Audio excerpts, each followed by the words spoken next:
Hello साथीहरु and welcome back in my channel. आजको यस भिडियोमा चाहिँ मैले हजुरहरुलाई नेपाल विद्युत प्राधिकरणको कन्ज्युमर जुन छ हामीहरु चाहिँ मिटर रिडिङ इन्ट्री गर्न सक्छौं त्यसको चाहिँ हामीहरुले पासवर्ड कसरी परिवर्तन गर्ने त भन्ने सन्दर्भमा चाहिँ मैले भिडियो बनाउन गएको छु।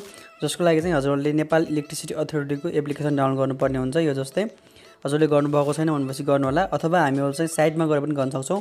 म एकचोटी चाहिँ हजुरलाई यो नेपाल इलेक्ट्रिसिटी अथोरिटीको एपबाट मैले हजुरलाई परिवर्तन गरेर देखाउने छु। हजुरले चाहिँ एनएको इलेक्ट्रिसिटी अथोरिटी एपलाई चाहिँ यसरी खोल्न पर्ने हुन्छ। खोलिसकेपछि हामीहरुको सेल्फ मिटर रिडिङ इन्ट्री भनेर भनेको छ। यहाँ चाहिँ पहिले नै क्लिक गरिसकेको छ। यहाँ चाहिँ जस्तो मेरो यहाँनिर जुन आईडी छ त्यो चाहिँ यहाँनिर थिच्नु पर्ने हुन्छ। यो थिचिसकेपछि यहाँनिर चाहिँ पासवर्ड हानौं, गलत पासवर्ड हानौं किनकि हामीले चेन्ज गर्नुपर्ने हुन्छ। त्यसपछि फरवर्ड पासवर्ड गर्नुपर्ने हुन्छ। यो गरिसकेपछि कन्ज्युमर आईडी के छ त त्यो थिच्नु पर्ने हुन्छ। त्यो भन्दा अगाडि चाहिँ हामीले मोबाइल नम्बर थिच्नु पर्ने हुन्छ 98। यसपछि हामी कुन छ त हजुरको चाहिँ मोबाइल नम्बर थिच्नु पर्ने हुन्छ।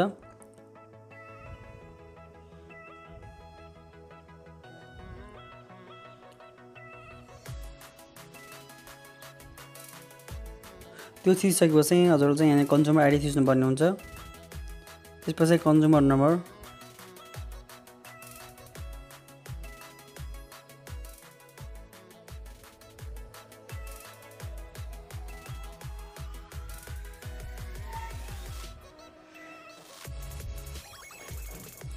यसरी चाहिँ हजुरले आफ्नो यो कन्ज्युमर नम्बर र कन्ज्युमर आईडी थिचिसकेपछि यहाँनिर पासवर्ड न्यू पासवर्ड थिच्नु पर्ने हुन्छ।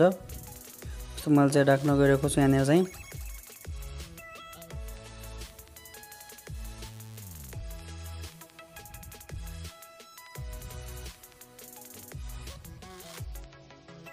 हजुरले पासवर्ड के राखेको त्यो हेर्न पनि सक्नुहुन्छ यसरी चाहिँ। त्यसपछि हामीले चाहिँ सबमिट गर्नुपर्ने हुन्छ।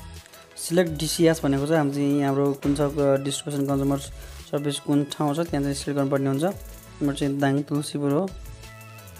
तुलसीपुर सिलेक्ट गरिसकेपछि सबमिट गर्नुपर्ने हुन्छ। पासवर्ड सक्सेसफुली चेन्ज भनेको छ, ओके गर्ने। त्यसपछि हामीले चेन्ज गरेको पासवर्ड यहाँ थिच्नु पर्ने हुन्छ।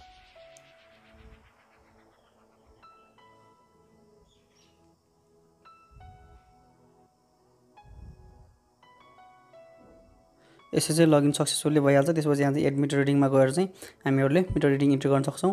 र यो मिटर रिडिङ इन्ट्री चाहिँ कसरी गर्न सकिन्छ भनेर चाहिँ मैले पहिले भिडियो बनाइसकेको छु। त्यसको लिंक पनि म दिनेछु।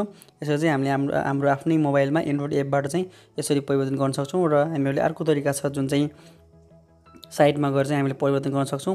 त्यो साइट चाहिँ हजुरलाई साइटबाट चाहिँ मैले मिटर रिडिङ इन्ट्री गरेको भिडियो बनाइसकेको छु। त्यसबाट चाहिँ हजुरले हेरेर यो यही तरिका प्रयोग गरेर चाहिँ गर्न सक्नुहुन्छ। यदि जान्नु भएन भने चाहिँ कमेन्ट गर्नु होला।